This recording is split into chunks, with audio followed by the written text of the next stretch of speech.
Саламатсыздар ма, құрметті көрермендер? Бүгінгі менің жасайтын үлкен қуыршақтардың мастер-классын өткіземін. Ол жерде үлкен қуыршақтардың пішілуі, қалай тігілуі туралы көрсетемін. Аяғына дейін көріңіздер.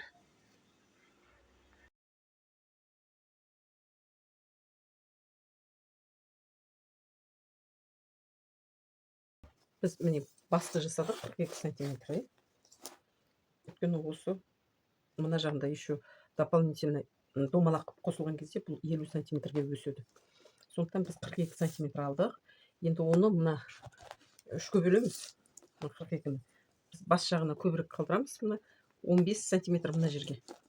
15 сантиметр, тағы 15 сантиметр, мына жағында 13 сантиметр қалады. Маңдайына үлкен қалдырамыз. Мұрны, аузы, көзі үлкен. Сол көзін мына жерде мұрнын жасап қояйық. Кішкентай қана. Мына жерде аузы.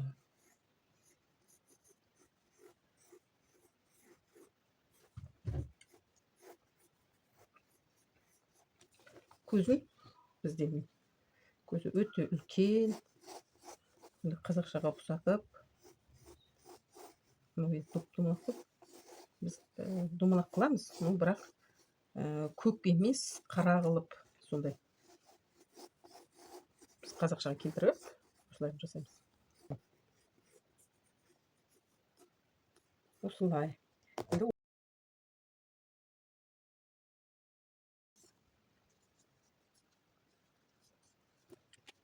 Сіздер ғой енді істеніп жатқан кезде саны өзгеріп кетуі мүмкін, әртүрлі болып.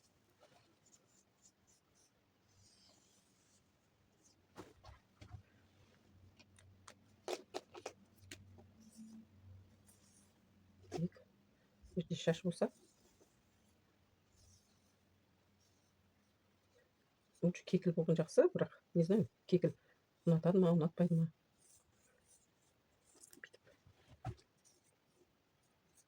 Типа осы сияқты болшы.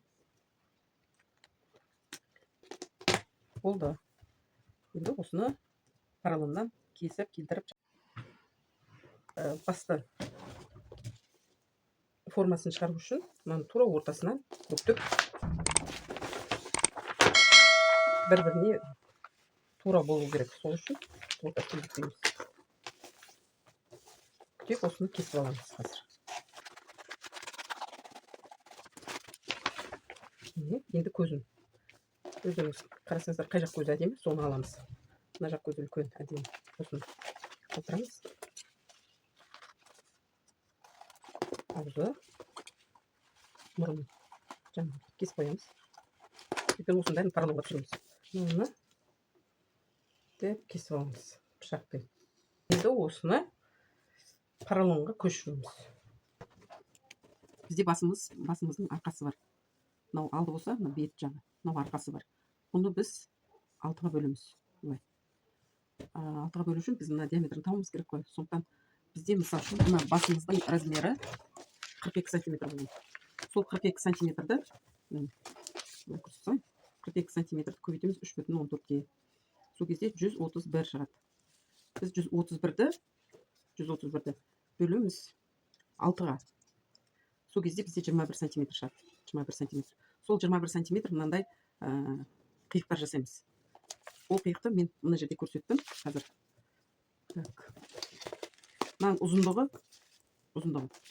Мынаның шетімен аламыз.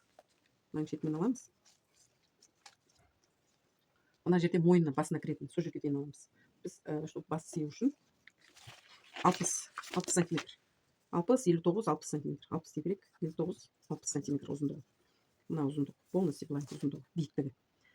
Былай жасып қойып. Енді бұның бас жағы келетін, жоғарғы жағы. Мына жерге дейін қосылатын жері бізде өлшейміз 26 сантиметр. Былай есептеген кезде 26 сантиметр. Общий ұзындығы. Мына точкаға дейін. Мына жерде біз мына точка жасаймыз. Бұл бізде 7 сантиметр. 7 сантиметр. осыны мына точкадан бүйтіп қосамыз. Одан кейін осы точканы мына точкаға дейін мына центрден алсаңыз, былай. Бұл жерде 9,5 сантиметр. 9,5 сантиметр. Былай қарай біз тағы қосып саламыз. Ең ұшына осыны мына ең ұшына қосамыз. Ал мына жерден мына жерге дейін бізде 24 сантиметр. Түп түзу кетеді. Бұл 24 сантиметр. Мына ішіне жазайын. Сантиметр.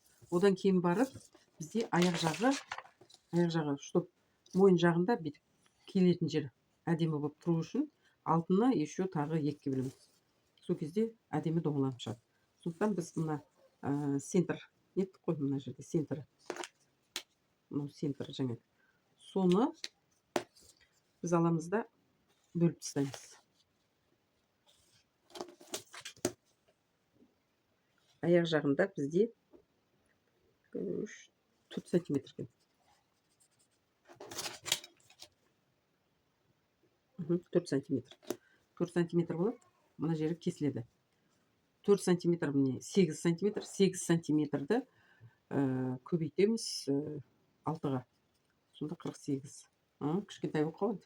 Бізде 60 сантиметр болу керек. 60-ты бөлеміз 10 сантиметр шығу керек. Онда, значит, мынау 6-ға бөлсеңіз 10 болады, Значит, бізде тағы 1 сантиметр қосу керек бізге. 4, 5. Екі жақ шетінен 0,5. Мынау 5 сантиметр болады онда. 5 сантиметр. Басына симей қалады өйткені. 5 сантиметр болады мына жері. Мына высотасы бізде 10 сантиметр. Мына жерде 24. Мына жерге дейін 26. 50, 60. Сонымен бізде осыны қазір кесіп аламыз. Бұл дайын. Мына алдыңғы жағына 6 қиық қой. 6 қиықтың мынау 1, 2, 3, 4. 4-еуі қалады қиық.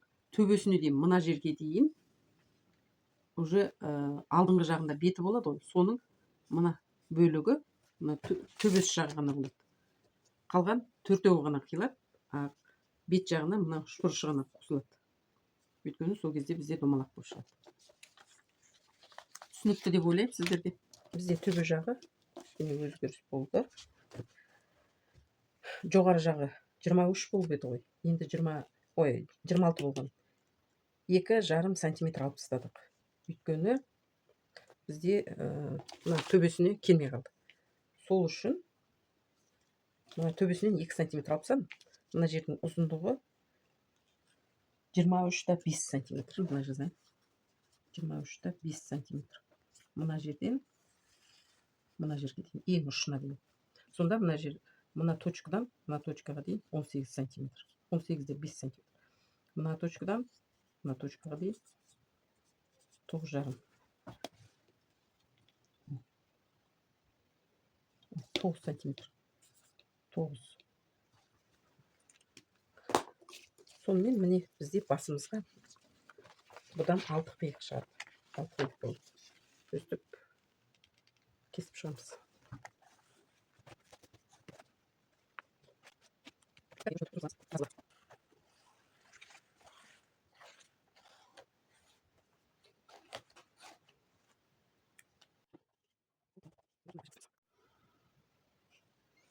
Ең бірінші мен айтуды ұмытып кеттім.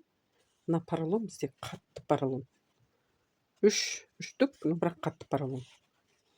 Одан кейін мына бетінде бізде плоский болмайды ғой, мынандай жалпақ. Бетінде кішкене беті бұлтиған, мұрны, қасы деген сияқты. Сол үшін біз мына жұмсақ, мынау енді жүп жұмсақ, біткен кезде сразу жүп жұмсақ. Осындай поролон тоже 3 аламыз. Содан тура осыны қайталап шығамыз. Шетінен бітіп қалдырамыз. Мына жеріне қалдырамыз. Мына шеттерін бәрін алып тастаймыз. Мына көзін бір шетін алып тастасақ.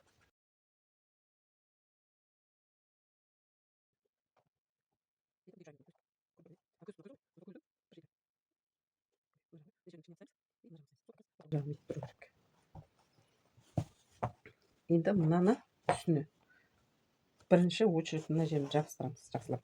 Үстіп бастырып тастаймыз.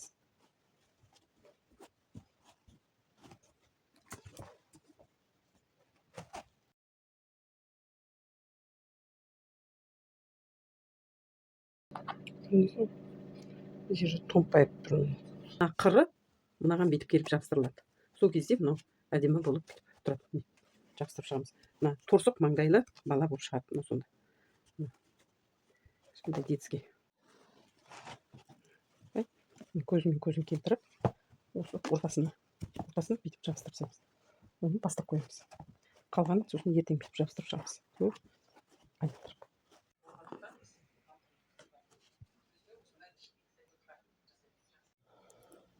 Міне басымыздың қаңқасы дайын болды.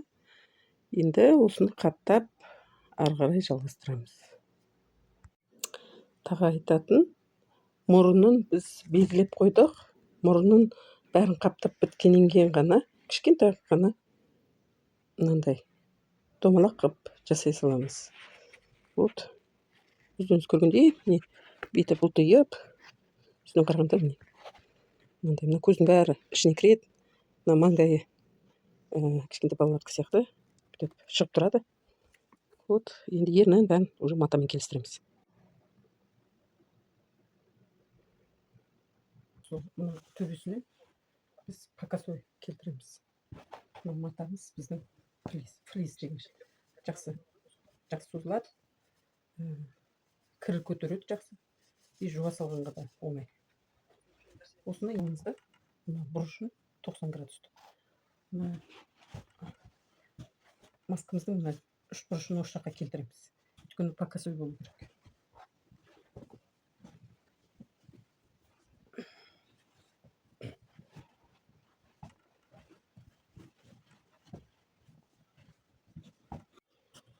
Өздеріңіз көріп тұрғандай, мына үш бұрыш арқасына келді. Екі жеріне выточка жасадық мына жоғары жағына. Сосын тура ортасынан мұрынның астынан кетеді. Иегінің астынан былай бір выточка. Одан кейін мына екі ұртының екі жағынан кетеді. Өйткені материал ары қарай қатты созылмайды.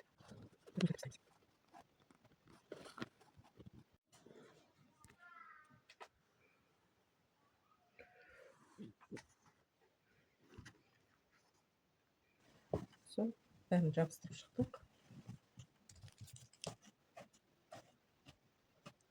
Бәріне клей жағып шығу керек.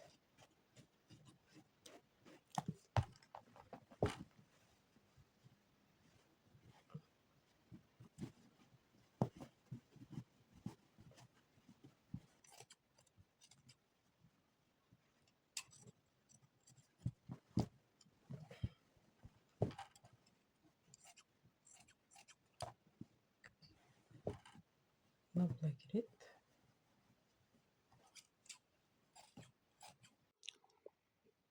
Міне мынау баланың бас киімі уже. Кішкене бұның маңдай жағы биік. Қыз баланың маңдайын қатты биік қылған жоқпын, өйткені шашы болады деп кішірек қылдым.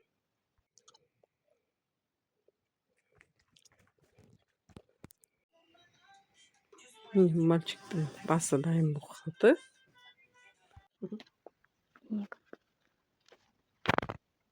Міне құрметті көрермендер, менің қуыршағым дайын болып қалды.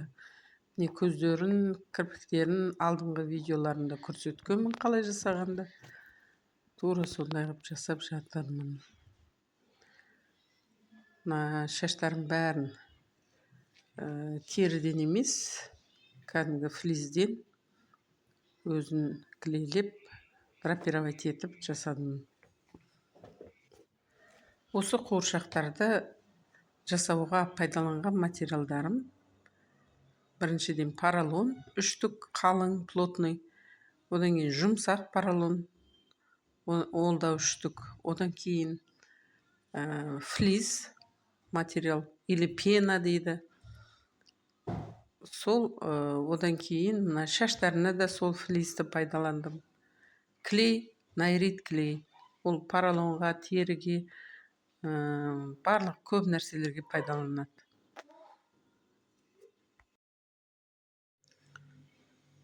Міне құрметті көрермендер, менің үлкен қуыршақтарым бітті.